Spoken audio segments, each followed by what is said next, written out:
Hi, I'm about to read chapter 13 from my book, Witch on the Warpath. Let's see where we left Harty and Onk in chapter 12. Harty had come across a holly elf sitting on the ground crying. Chapter 13, Robin. The young-looking elf sat weeping with his back against his tree, hugging his bony knees. Harty could see by his expression and tear-stained cheeks that something awful had occurred, and recently too, judging by the wetness of his face and tunic. He floated over and landed beside the troubled elf. "Are you okay?" asked Harty, not wishing to intrude. The young elf looked up at Harty and, recognising him as another kindred spirit, answered, "Lost my Robin," he mumbled, as if that explained everything. Harty guessed the boy to be an adolescent, but it was hard to tell with elves. Some acquired the characteristics of their tree and could look quite gnarled and old while being centuries young. "Lost him?" he asked, looking around. "Where?" "Well," replied the young elf, jumping up from the ground like a jack-in-the-box, "one minute he was singing on the top of that gravestone over there," he pointed to a nearby stone, "and the next, woof!" The holly elf exploded into the air like a rocket as he said the word woof. Harty was startled by the elf's sudden acceleration into the sky, pulling back and lifting his eyes. "Woof?" he repeated, looking skyward. "Yes, woof!" the elf replied, floating back down to earth, his rocket fuel apparently having run out. 1 second, whistling his heart out, he has a beautiful trill, you know, and the next, woof! The boy's bright blue eyes were shiny with tears as they stared into Harty's face. Harty could see they were threatening to leak again. He knew the holly elf's heart was breaking. "Have you checked?" Harty asked, pausing while he thought of something useful to say. The holly elf, mistaking Harty's pause for the end of his sentence, interrupted. Arching his eyebrows, he looked at Harty as if he was stupid. "Checked? Of course I've checked. I've looked everywhere." His voice broke, rising to a squeak as he continued, which identified him as a pre-adolescent. "I can't find him. He's vanished. Robins don't just vanish, do they?" He peered up close into Harty's eyes again, as if pleading for support of his statement. When Harty failed to reply, the holly elf sagged down into a huddling position on the ground as he was previously. The holly elf, it seemed, was an individual with a few erratic mood swings. "No, of course they don't just vanish. That would be silly," replied Harty. But anything was possible within the magical realms. The holly elf looked upset enough, so Harty decided not to mention the magic issue. Maybe he's just flown off for something to eat," he suggested. "He wouldn't do that," replied the elf, jumping up from the ground for the second time. "We're friends," he announced. And realising Harty didn't seem convinced by his statement, he added, "We're mates, close mates." This time it was Harty's turn to raise his eyebrows. The holly elf caught Harty's expression and blushed to the ends of his wingtips, which curled with unsuppressed emotion. "No, I mean, we're like brothers. I raised him from an egg when his mother was killed by a cat." As soon as the word cat left his mouth, the holly elf went rigid. One possible scenario of the robin's demise dawned on him. He clasped his hands to his face. "Oh my goddess!" He left the sentence unsaid, too horrified to finish, in case what he was thinking might be true. Harty caught on quickly. No, I'm sure you're right. He's probably around here somewhere. You know, I bet he's got hungry and flew off to find a nice juicy grub or something. Birds are notorious for doing that without a thought for any other person. They spy a nice piece of worm and they're gone. There's an owl where I live that—" The holly elf interrupted again. "He'll never go anywhere without me," he insisted, glaring into Hearty's eyes with grim determination. Hearty decided the holly elf had learnt to read people by watching their eyes. It unnerved him a little. "Want some help looking?" Hearty asked, experiencing a feeling of déjà vu. The last time he offered to assist someone's search was Onk's, and they'd apparently barely managed to prevent the babe being kidnapped by wicked weasels. The holly elf nodded his assent, and so the two of them fluttered over to the suspect stone where the robin was last seen. At the last second, the holly elf almost crashed into the stone, but Hearty's speedy reaction saved him. Grabbing his arm, Hearty deflected the younger elf's course around the stone marker instead of through it. Shockingly, Hearty realised the little elf was almost blind, and that's why he stared. He guessed the holly elf relied on the robin for flight guidance. From across the quiet avenues of the peaceful cemetery came a long, drawn-out sound. The noise was one a cat might make if it was being stretched very, very, very slowly. Both elves looked at each other, then raced over the remaining distance towards the source of the sound. Each realised the robin's disappearance might be associated with the dreadful racket. Hearty groaned. The sudden noise came from the direction of the compost heap, where he'd left Onk to have his dinner. He dreaded what situation he might find and have to explain when they arrived. Onk's head appeared, rearing up like a vast sea serpent above the last gravestone. He stood triumphant, holding a blue Del Monte encrusted cat collar in one outstretched hand. On the far right of the scene, a slim black cat emerged, running at speeds its distant cousin the cheetah would have been proud of. Onk turned and waved to Hearty, smiling and holding out his prize and latest piece of jewellery for inspection.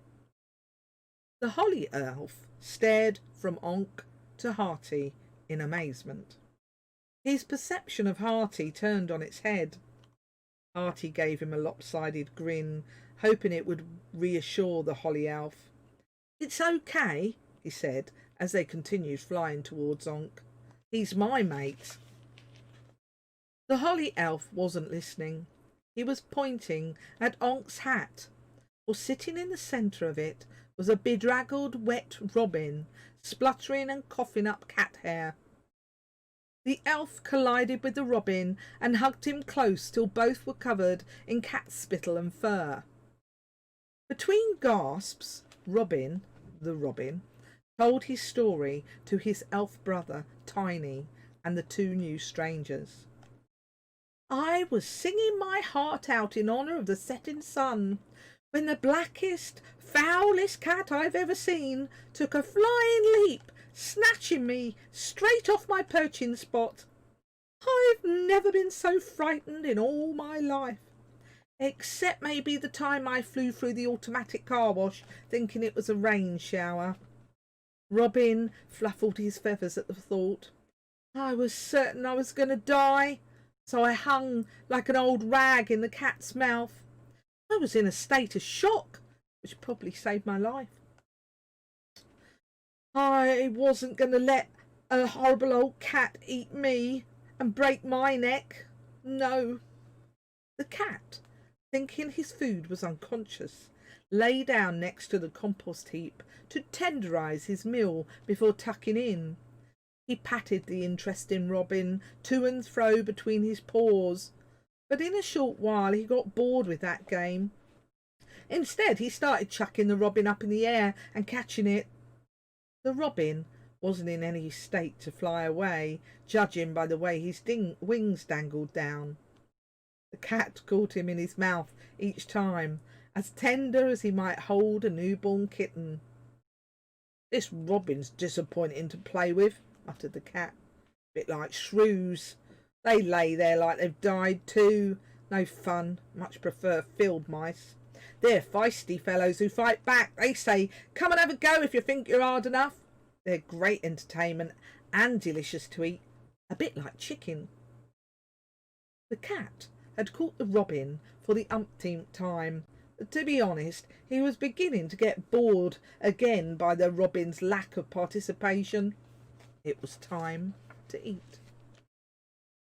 To the cat's utter horror, he was lifted high into the air by a hideous creature straight out of his nightmares. The hunter had become the hunted. The cat, grabbed by the scruff of his neck, was hanging in mid-air, held by one massive, smelly fist. Deciding he was being strangled, he cried out in terror. Ironically, he was in the same predicament the robin had been in only moments before. Then the elastic safety section on his blue diamond collar gave. The collar expanded, allowing the cat to slip out of the temporary noose. The black Tom was deposited next to the soggy robin like a stretchy lump of black treacle, and finished a puddle of a cat on the ground. Recognising he'd escaped certain death, the cat fled in the opposite direction as fast as his fluffy, wobbly legs could carry him. The robin lay motionless on the grass, covered in cat saliva, a sorry-looking blob of wet red and brown feathers. Onk poked the robin. It quivered. Attempting to right itself on thin, reedy legs, the robin made Onk smile. Trembling, it tried to arrange its feathers back into their perfect positions, like some fluffy Christmas tree bauble. "Pretty," declared Onk. Reaching down, he picked up the shivering robin and put him in the centre of his hat, where all pretties belong. The robin, deciding it was safer on Onk's hat, stayed put. No one would consider trying to eat a troll, he surmised. Tiny and Robin invited Hearty and Onk back to their holly tree for supper. The tree was too prickly for Hearty to sleep in, but Onk loved it. He leant against the leaves, using them for a deep back-scratching session. Tiny, Robin and Hearty had to look away when Onk used one particular branch on his more intimate areas. Tiny wondered if his tree would ever be the same again after Onk's use. He was sure his tree was flattened down one side like a hairbrush. It would take him weeks to heal the lower branches, and he'd spend the rest of the year apologising. But it was worth it to have Robin home, and his tree agreed. They both enjoyed a few hours in Tiny and Robin's company before retiring for the night. Hearty settled in a nearby oak, while Onk curled up on the ground under the holly like a guard dog. The next morning the duo said farewell, waving goodbye to their new friends. With Hearty promising to keep in touch, they continued their journey eastwards. Leaving Robin and Tiny in Putney Vale, Hearty and Onk crossed Wimbledon Common, past the Wimbledon Windmill Museum, stopping for the next night in the disused gravel pit. The 14th day since the babe's arrival on Earth found them negotiating a built-up area. Whilst it is true that humans cannot see them, Hearty was worried that fairy folk might. He was out of his comfort zone in an area he'd never investigated. He wasn't sure where the local library was situated, but he knew wherever it was, it would have fairy residents nearby. He didn't want anyone spotting them accidentally. As well as his unfamiliarity with the surroundings, he couldn't shake off the terrible feeling that someone or something was following them, someone with maleficence in mind. Shivers danced up and down his spine, a sure sign that wickedness was close. Harty's instincts told him Onk, or more specifically the babe, was the focus of attention.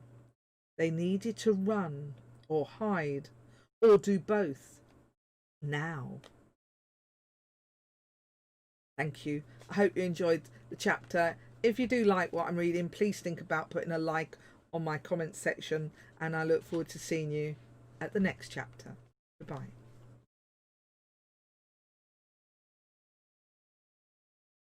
Hi, for those of you who are dedicated readers and listen to this all the way through to the end, thought you might like to see my first blooper that happened now. Hi, I'm about to read chapter 13, Robin, from my book.